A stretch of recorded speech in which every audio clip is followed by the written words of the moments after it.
ಈಗ ರಾಷ್ಟ್ರೀಯ ಹೋರಾಟಗಾರರು ಅಂದರೆ ತಟ್ಟನೆ ಯಾರ ಹೆಸರನ್ನು ಹೇಳ್ತೀರಾ?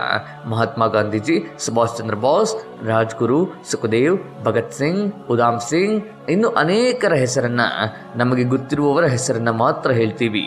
ಆದರೆ ನಿಮಗೆ ನೀರಾ ಆರ್ಯ ದೇಸಾಯಿ ಅವರ ಬಗ್ಗೆ ಹೆಸರನ್ನು ಗೊತ್ತಾ? ಅದೇ ರೀತಿ ಬ್ರಿಟಿಷರ ಶಸ್ತ್ರಾಗಾರವನ್ನು ಸುಟ್ಟು ಹಾಕಲು ತನ್ನನ್ನೇ ತಾನು ಸುಟ್ಟುಕೊಂಡ ಮಹಿಳೆಯ ಬಗ್ಗೆ ಗೊತ್ತಾ? ಅದೇ ರೀತಿ ಸುಭಾಷ್ ಚಂದ್ರ ಬೋಸರಿಗೋಸ್ಕರ ತನ್ನ ಗಂಡನನ್ನೇ ಕೊಂದ ಮಹಿಳೆಯ ಬಗ್ಗೆ ಗೊತ್ತಾ?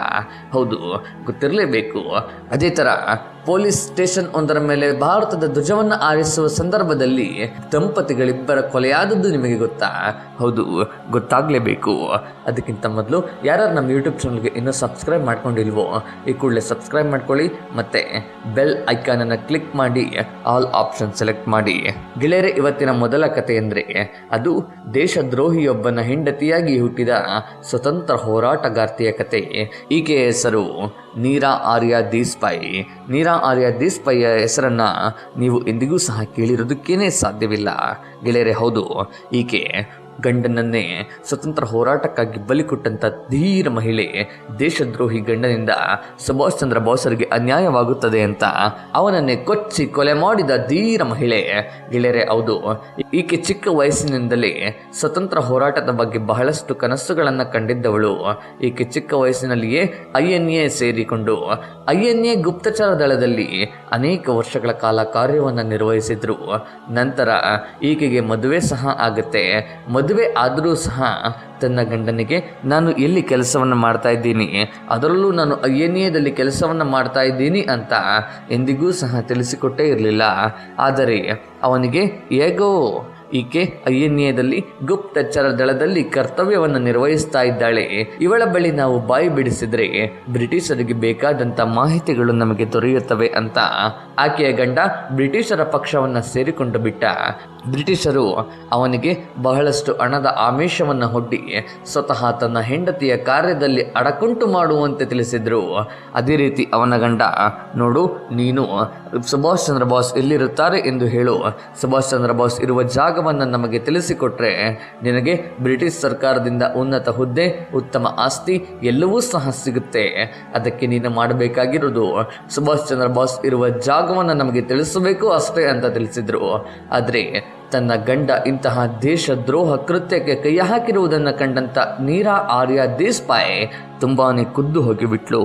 ಆದರೆ ಈಗ ನಾನು ಗಂಡನಿಗೆ ಹೆಂಡತಿಯಾಗಲ್ಲ, ಒಬ್ಬ ಭಾರತಾಂಬೆಯ ಪುತ್ರಳಾಗಿ ಯೋಚಿಸಬೇಕು ಅಂತ ನಾನು ಎಂದಿಗೂ ಸುಭಾಷ್ ಚಂದ್ರ ಬೋಸ್ ಇರುವ ಜಾಗವನ್ನು ತಿಳಿಸೋದಿಲ್ಲ ಎಂದು ಖಂಡಿತವಾಗಿ ಅವಳ ಗಂಡನಿಗೆ ಹೇಳಿದ್ಲು. ಗೆಳೆಯರೆ, ಇದರಿಂದ ಗಂಡ ಬೇಸರ ಪಟ್ಟುಕೊಂಡ. ಅದೇ ರೀತಿ ಒಂದು ದಿನ ಈಕೆ ಸುಭಾಷ್ ಚಂದ್ರ ಬೋಸರನ್ನ ರಹಸ್ಯವಾಗಿ ಭೇಟಿ ಮಾಡಲು ಅವರಿರುವ ತಂಗುದಾಣಕ್ಕೆ ಚಲಿಸಿದ್ರು. ಆ ಸಂದರ್ಭದಲ್ಲಿ ಅವಳ ಗಂಡ ಅವಳಿಗೆ ಗೊತ್ತಿಲ್ಲದ ಹಾಗೆ ನೀರಾ ಆರ್ಯಾಳನ್ನ ಹಿಂಬಾಲಿಸಿಕೊಂಡು ಬರುತ್ತಿದ್ದ.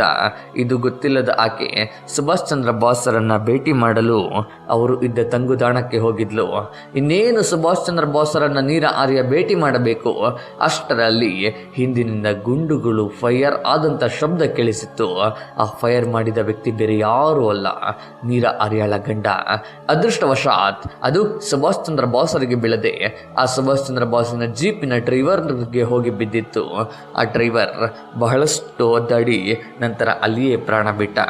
ಮತ್ತೊಂದು ಸುತ್ತು ಗುಂಡನ್ನು ಆರಿಸಲು ನೀರಾ ಆರ್ಯಾಳ ಪತಿ ಸಿದ್ಧನಾಗುತ್ತಿದ್ದ. ಅಷ್ಟರಲ್ಲಿಯೇ ಇವನಿಂದ ಒಬ್ಬ ದೇಶಭಕ್ತನನ್ನು ಕಳೆದುಕೊಳ್ಳಬೇಕಾದೀತು. ನನ್ನ ದೇಶದ್ರೋಹಿ ಗಂಡ ಸತ್ತರೂ ಪರವಾಗಿಲ್ಲ, ಒಬ್ಬ ದೇಶಭಕ್ತ ಉಳಿಯಬೇಕು ಎಂದು ತೀರ್ಮಾನಿಸಿದ ನೀರಾ ಆರ್ಯ ಅವನನ್ನು ಕೊಚ್ಚಿ ಕೊಲೆ ಮಾಡಿಬಿಟ್ಟಿದ್ಲು. ಕೊಚ್ಚಿ ಕೊಲೆ ಮಾಡಿದ ನಂತರ ಆಕೆ ತಪ್ಪಿಸಿಕೊಂಡು ಹೋಗಲಿಲ್ಲ, ಬದಲಾಗಿ ಬ್ರಿಟಿಷರಿಗೆ ಕೊಲೆಗಾರಳಾಗಿ ಸರೆಂಡರ್ ಆಗಿಬಿಟ್ಲು. ನಂತರ ಇವಳನ್ನು 1947ರವರೆಗೆ ಕಾರಾಗೃಹ ಶಿಕ್ಷೆಗೆ ಒಳಪಡಿಸಲಾಗಿತ್ತು. ಗೆಳೆಯರೆ, ಆ ಸಂದರ್ಭದಲ್ಲಿ ಜೈಲಿನಲ್ಲಿಯೂ ಸಹ ನೀರಾ ಆರ್ಯ ಬಹಳಷ್ಟು ದೇಶಭಕ್ತಿಯನ್ನು ಮೆರೆದಿದ್ಲು. ಬ್ರಿಟಿಷ್ ಅಧಿಕಾರಿಗಳು ನಿನಗೆ ಎಷ್ಟು ಹಣ ಬೇಕು, ಎಷ್ಟು ಆಸ್ತಿ ಬೇಕು, ಯಾವ ಅಧಿಕಾರ ಬೇಕು, ಎಲ್ಲವನ್ನೂ ನಾವು ಕೊಡ್ತೀವಿ, ಆದರೆ ನೀನು ಸುಭಾಷ್ ಚಂದ್ರ ಬೋಸ್ ಎಲ್ಲಿದ್ದಾರೆ ಎಂದು ತಿಳಿಸು ಅಂತ ಅನೇಕ ಬಾರಿ ಕೇಳಿದ್ರು. ಒಮ್ಮೆ ಒಬ್ಬ ಜೈಲರ್ ಸಿಟ್ಟಿಗೆದ್ದು ನೀರಾ ಆರ್ಯಾಳ ಬಳಿ ಬಂದಿದ್ದ. ನೀರಾ ಆರ್ಯಾಳ ಬಳಿಗೆ ಬಂದು ಅವಳನ್ನು ಬಹಳಷ್ಟು ಹಿಂಸಿಸತೊಡಗಿದ್ದ. ಆಕೆಯ ಕತ್ತಿಗೆ ಸರಪಳಿಗಳನ್ನು ಬಿಗಿಯಲಾಗಿತ್ತು. ಒಂದು ಕತ್ತಲೆ ಕೋಣೆಯಲ್ಲಿ ಆಕೆಯನ್ನು ಇಡಲಾಗಿತ್ತು. ಕತ್ತು ಮತ್ತು ಕೈಗೆ ಸೇರಿ ಸರಪಳಿಗಳನ್ನು ಬಿಗಿಯಲಾಗಿತ್ತು. ಆದರೂ ಸಹ ಧೃತಿಗೆಡದ ನೀರ ಆರ್ಯ ಎಂದಿಗೂ ಸುಭಾಷ್ ಚಂದ್ರ ಬೋಸ್ ಇದ್ದ ಸ್ಥಳವನ್ನು ಬಿಟ್ಟುಕೊಡಲೇ ಇಲ್ಲ. ಒಂದು ದಿನ ಒಬ್ಬ ಬ್ರಿಟಿಷ್ ಅಧಿಕಾರಿ ನೀರ ಆರ್ಯಳ ಬಳಿಗೆ ಬಂದು, ನೋಡು, ಇವತ್ತು ನಿನಗೆ ಕೊನೆಯ ಅವಕಾಶ. ಇವತ್ತು ನೀನು ಸುಭಾಷ್ ಚಂದ್ರ ಬೋಸರು ಎಲ್ಲಿದ್ದಾರೆ ಅಂತ ಹೇಳಿದರೆ ನಿನಗೆ ನಮ್ಮ ಬ್ರಿಟಿಷ್ ಅಧಿಕಾರಿಗಳಲ್ಲಿಯೇ ಉನ್ನತ ಸ್ಥಾನವನ್ನು ಕೊಡ್ತೀನಿ, ನಿನಗೆ ಒಂದು ಪ್ರಾಂತ್ಯಾಧಿಕಾರಿಯನ್ನಾಗಿ ಮಾಡ್ತೀನಿ ಅಂತ ಆಕೆಗೆ ವಿಶ್ವಾಸವನ್ನು ತುಂಬಿದ್ರು. ಆದರೆ ಆಕೆ ಧೃತಿಗೆಡದ ಮಹಿಳೆ, ಯಾವುದೇ ಆಮಿಷಕ್ಕೂ ಬಗ್ಗದ ಮಹಿಳೆ. ಸ್ವತಂತ್ರ ಹೋರಾಟಕ್ಕಾಗಿಯೇ ನನ್ನ ಪ್ರಾಣ, ಭಾರತಾಂಬೆಯ ಮಡಿಲಲ್ಲೇ ನನ್ನ ಪ್ರಾಣ ಹೋಗಬೇಕು, ಅದರ ಬದಲಾಗಿ ಭಾರತಾಂಬೆಗೆ ದ್ರೋಹ ಮಾಡಿ ನಾನು ಬದುಕುವುದು ನನಗೆ ಚೂರು ಇಷ್ಟವಿಲ್ಲ ಎಂದು ತೀರ್ಮಾನಿಸಿದ ನೀರ ಆರ್ಯ ಸುಭಾಷ್ ಚಂದ್ರ ಬೋಸ್ ನನ್ನ ಹೃದಯದಲ್ಲಿದ್ದಾರೆ ಎಂದು ಹೇಳಿಬಿಟ್ಲು. ಇದರಿಂದ ಸಿಟ್ಟಿಗೆದ್ದ ಬ್ರಿಟಿಷ್ ಅಧಿಕಾರಿ ಒಬ್ಬ ಪೊಲೀಸ್ ಅನ್ನು ಕರೆದು, ನೋಡು, ಇವಳ ಹೃದಯದಲ್ಲಿ ಸುಭಾಷ್ ಚಂದ್ರ ಬೋಸ್ ಇದ್ದಾರಂತೆ, ನಮಗೆ ಬೇಕಾಗಿರೋದು ಸುಭಾಷ್ ಚಂದ್ರ ಬೋಸ್, ಅದು ಇವಳ ಹೃದಯದಲ್ಲಾದರೂ ಇರಲಿ ಅಥವಾ ಎಲ್ಲಾದರೂ ಇರಲಿ, ಇವಳ ಹೃದಯವನ್ನು ಕತ್ತರಿಸಿ ಸುಭಾಷ್ ಚಂದ್ರ ಬೋಸರನ್ನು ಹೊರಗೆ ತೆಗಿ ಎಂದು ಆದೇಶಿಸಿ ಬಿಟ್ಟಿದ್ದ. ಇದನ್ನು ಕೇಳಿದ ಪೊಲೀಸ್ ಅಧಿಕಾರಿ ನೀರ ಆರ್ಯಾಳ ಹೆದೆಯನ್ನು ಕತ್ತರಿಸಿ ಬಿಟ್ಟಿದ್ದ. ಇದರಿಂದ ರಕ್ತ ಪಳ್ಳನೆ ಚಿಮ್ಮಿದರೂ ಸಹ ಆಕೆ ಧೃತಿಗೆಡದ ಮಹಿಳೆಯಾಗಿದ್ಲು. ಅದೇ ಥರ ಅನೇಕ ವರ್ಷಗಳ ಕಾಲ ತನ್ನ ಎದೆಗೆ ಪಟ್ಟಿ ಕಟ್ಟಿಕೊಂಡು ಬದುಕಿದ ನೀರ ಆರ್ಯ 1947 ಸ್ವತಂತ್ರದ ಸಂದರ್ಭದಲ್ಲಿ ನಿಧನವನ್ನು ಹೊಂದಬೇಕಾಯಿತು.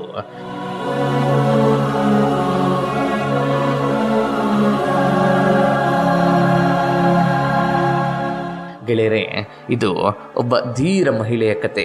ಸ್ವತಂತ್ರ ಹೋರಾಟಕ್ಕೋಸ್ಕರ ತನ್ನ ಗಂಡನನ್ನು ಕೊಂದು ಸುಭಾಷ್ ಚಂದ್ರ ಬೋಸ್ ಎಲ್ಲಿದ್ದಾರೆ ಎಂಬ ಸುಳಿವನ್ನು ಕೊಡದೆ ಸ್ವತಃ ತನ್ನ ಎದೆಯನ್ನು ಕತ್ತರಿಸಿಕೊಂಡು ಭಾರತಾಂಬೆಯ ಮಡಿಲಲ್ಲಿ ಪ್ರಾಣ ಬಿಟ್ಟ ಧೀರ ಮಹಿಳೆಯ ಕತೆ.